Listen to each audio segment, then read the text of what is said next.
Steam rising from the kettle, sunlight seeping in through the crack of my floral shades, my mint green tea timer resting on the kitchen counter, an empty bottle sitting next to it, the crisscross pattern on my gray wool socks. 5 things I can see.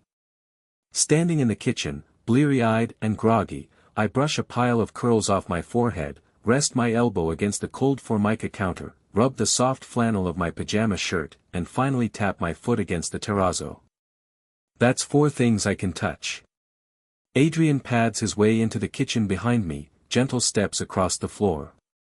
The low rumble of the water whistles to a boil, then the clink of 2 glasses being placed in the sink sends my body and brain into a slow simmer of its own.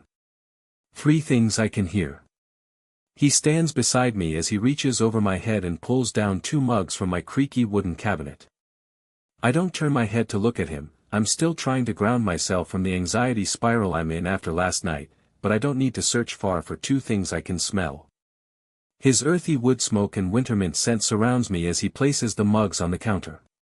He crosses the room toward the cupboard, presumably to retrieve my tea box. "What number are you on?" he asks. The fact that he knows me well enough to know I'm in coping mechanism mode brings me down another notch. There's still one of my senses left to find. I touch my fingertips to my mouth, where I can still taste the honey-sweet press of his kiss on my lips. "Almost done," I say. 5 slow breaths in and out, and I'm at least stable enough to turn and look at him now. I slowly face him as he shuffles back into my space bubble. "Are you wearing my robe?" He leans against the counter next to me, all sleep-mussed and dreamy-eyed. "It's so cozy, Mel." Despite the smoldering sensation brewing in my chest, I grin as I nod my head.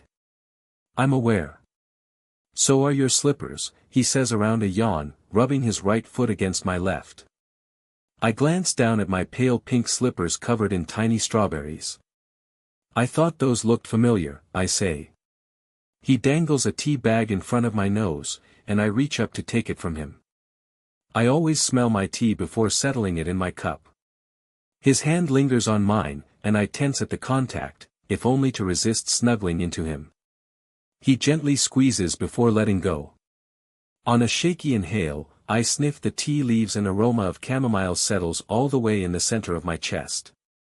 Birdsong fills the air outside my kitchen window. He places his winter rooibos tea in his mug, and I busy myself, pouring water over them to let them steep. It's all so familiar, except for the unspoken tension that comes from kissing your best friend the night before.